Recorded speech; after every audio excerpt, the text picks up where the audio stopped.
welcome to The Art of Being Human. We've been talking about psychology, and I have defined psychology as the study of observable behavior, not the study of the mind. We've gone into some of the emotions, not a lot, but I've talked about emotions, and I've described to you that they are states of being and not just feelings. They go deeper than that. So one thing I want to remind you of is that you cannot discern the depths of somebody else's pain. You know, it's easy to be judgmental about somebody with their behavior, with their thought patterns, with what they do, but you don't know what kind of pain they're in unless they let you know. And it's easy to say, well, you shouldn't do this or you shouldn't do that. I say that that's philosophizing about somebody else's toothache, and I use that phrase occasionally. Do not be judgmental. Now, the Bible says do not be judgmental because otherwise God may judge you. There is a verse of Scripture that has to do with that in the Bible. But it is possible to know about how some people feel, but on the other hand, they have to let you know that. You don't know the depth of it, however. I am reminded of Mother Teresa.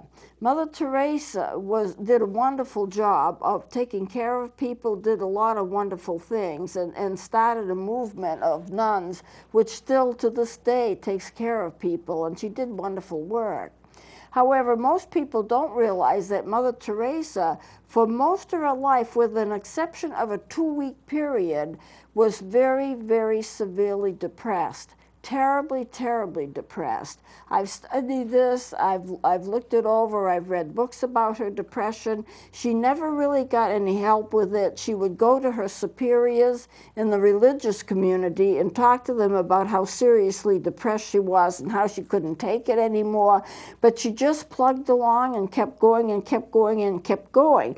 And all of the people in the community, the religious communities that she served and the people that she knew, the higher ups that she knew, they couldn't help her.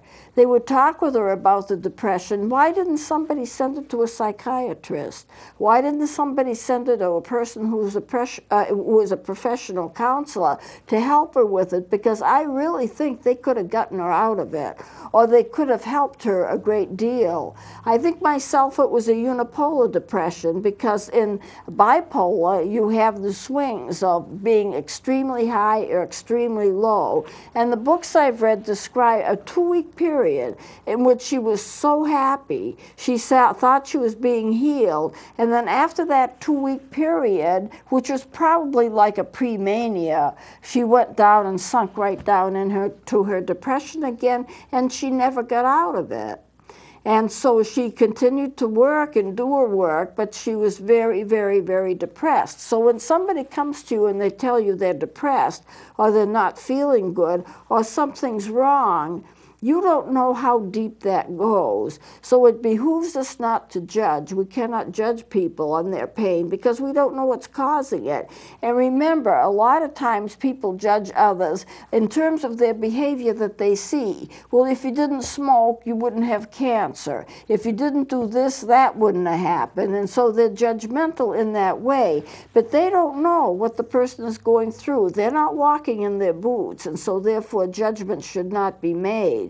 So I just want to bring this up to you because I'm going to be talking today about fear, anxiety and fear and depression. And I was interested about the news reports that I saw yesterday on Robin Williams, because he was very seriously depressed, and as everybody knows, he committed suicide. Now, I don't think suicide is the answer to anything, but I can't judge what he was going through. I don't think it's right to kill yourself. That's part of my moral tradition, but at any rate, some people do.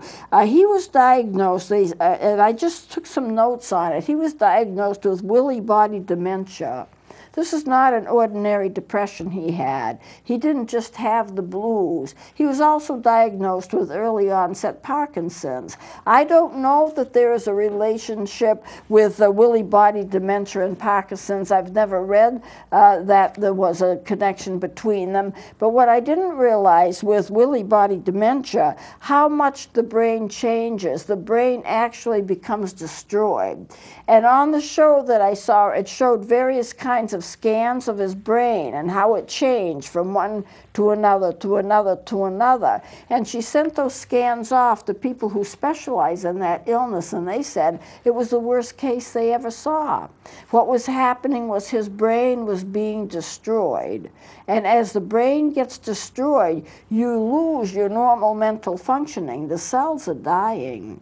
And they told her that if he had lived, if he hadn't committed suicide, if they had treated him, he could have lived for maybe another 3 years, and that would be it. He would die at the end of 3 years. There is no cure. There is no treatment. The only thing you can do is to help make people comfortable, and maybe more will be known about this illness because there are 1 million people that have it. It's not like it's unheard of.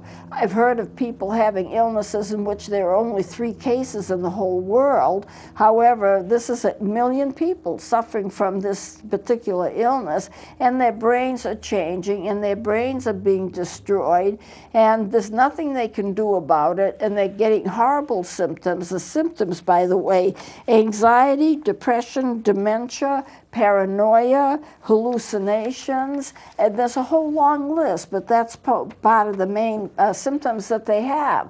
This is a horrible, horrible illness. So you can't judge a person if they're discouraged and they're depressed, because the depression may go on a lot deeper than you might think. There's no such thing as a symptom without a cause. There is a cause of every single symptom. Now, you may not know the cause. If you're a patient, you might not know what the cause is, where does it come from. You don't remember that something happened to you way back when. You forgot it, you put it in repression because it was too painful for you. And so therefore, the only thing that you're aware of are the symptoms, but you don't know where the symptoms come from. So therefore, it feels as if the symptoms are coming completely out of the blue. Suddenly I'm panicked. Suddenly I can't stand life. Suddenly I'm depressed. And you don't stop to think something is doing it, something that's unresolved in your life. Now, there are other reasons too, and I'll get into it as we go along, but you have to resolve what causes whatever it is that's bothering you, and you have to find it. So it behooves you to find out what caused those symptoms to begin with. What was the underlying factor?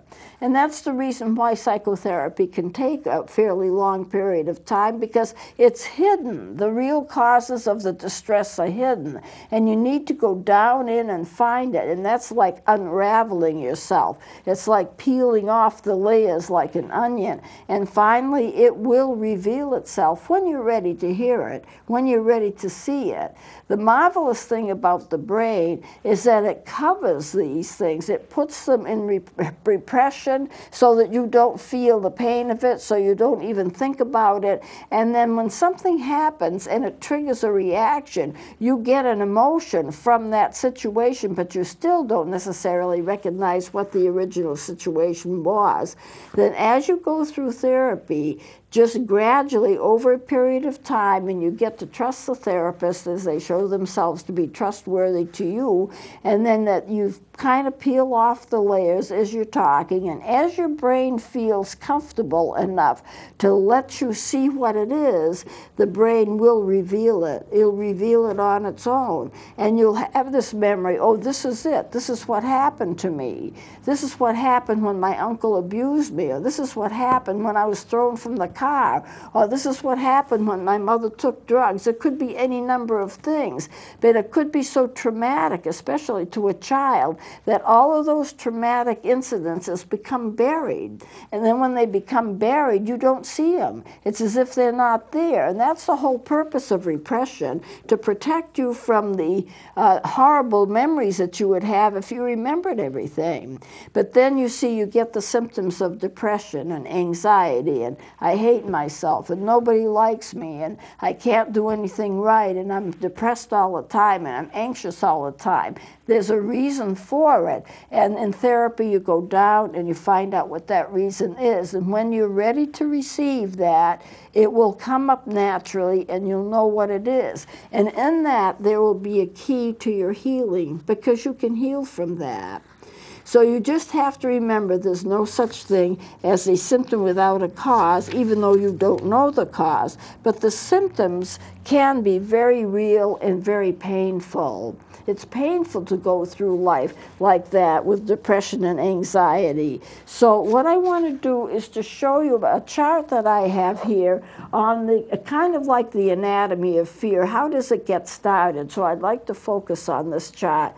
And I drew it as like a giant triangle. So if we can kind of get that in, thank you. Now this is like, I could do it as a circle and have a cycle here, but I decided to do it as a triangle. Here's the A. I just will follow along with the arrows. An event occurs in your life that's troublesome to you. It may be something that occurs over and over again, or it may be just a single episode, but whatever it is, it's very, very troubling to you. And then as a result of that, you have the symptoms. And the symptoms will be anxiety and fear. The event itself causes the symptoms, usually fear, anxiety, worry. What would you worry about? That it might happen again, especially if there's repeated abuse. You worry about the next time you'll be beaten. You worry about the next time your father comes home drunk. It could be anything, but you have the event, then you have the emotional response to the event, and then the symptoms of what you remember, and the symptoms become your reality. The original event you may or you may not even remember, but the symptoms stay with you, and they just like there. I want to use the word amorphous. They're just really there. You can't put your hand on them, but you can't get rid of them either. When I say something becomes your reality, what I mean by that is that your reality is what you believe to be true, and you live that reality as truth. This is what you believe. So you believe that you're anxious and you're depressed and you can't get rid of it. I had a college student once that I was teaching, and he told me every single day he was frightened. Every single day he was anxious, he was nervous. And I asked him, how come? And he said, I don't know. I've always been like that. Well, I don't think babies are born nervous. You know, if they're born drug addicted, that's another story. They have their own set of symptoms if they're born drug addicted. But just to have a child grow up and be nervous, something would either be going on with his psychodynamics, or something could be going on with his biochemistry. Maybe something wasn't in balance. Maybe his body wasn't in homeostasis.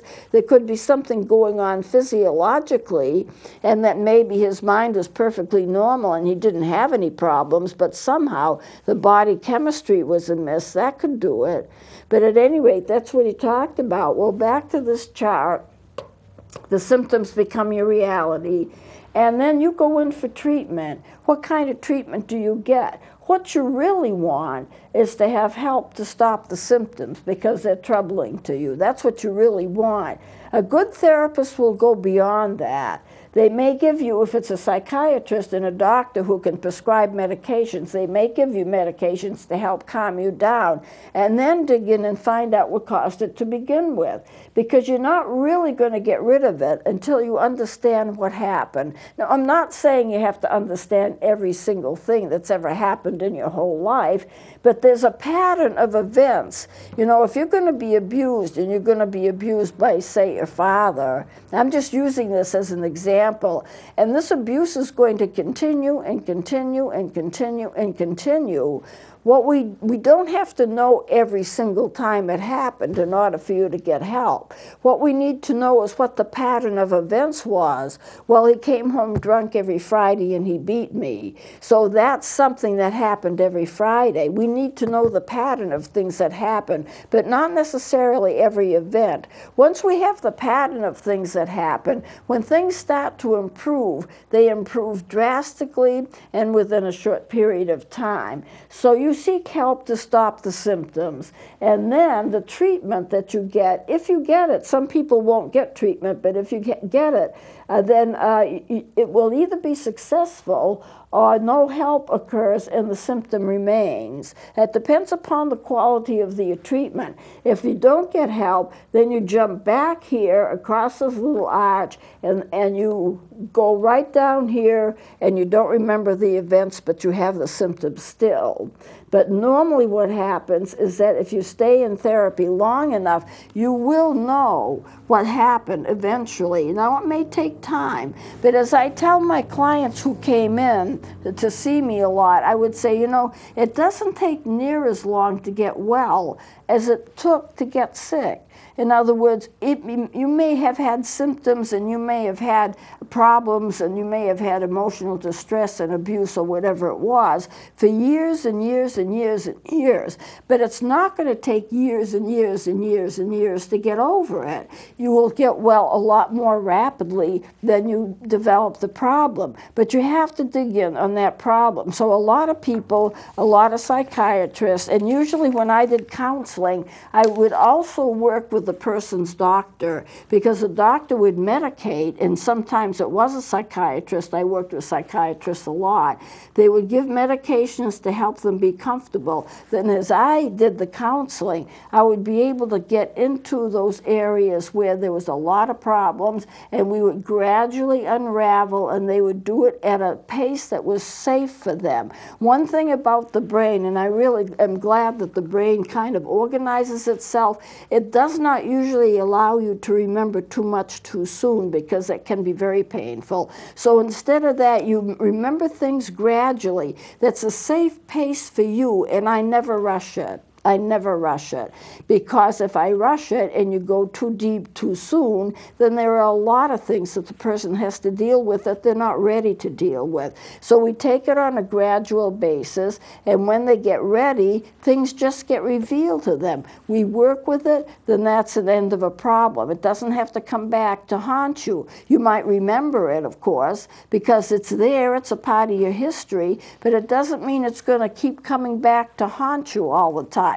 It's like it remembers, oh, I remember that, but it doesn't bother me anymore, or it doesn't bother me very much. Then gradually we just get to the core of things, and we work with that. I had a psychologist friend of mine who was also a professor who used to talk about people's irrational core. That's what he called it. It's the core of who you are. And when you get down to that level, you can bring up anything that's disturbing, work with it, and then the person looks at it in a different kind of way, and then they can get well. People really do get well. It is a hope that many, many people get well. If you shy away from trying to get help, and I'm not saying everybody needs a counselor, or everybody needs a psychologist, but if you shy away from what you do need and what's available for you, you're just going to continue suffering from the symptoms. And you're going to say, oh, well, that's just me. But it doesn't have to be, oh, well, it's just me. You can get help and you can heal. Now, I'm going to close it here because I don't want to get into something I can't finish, and we don't have too much time left. But I'm going to continue with this next time, and so please join me then.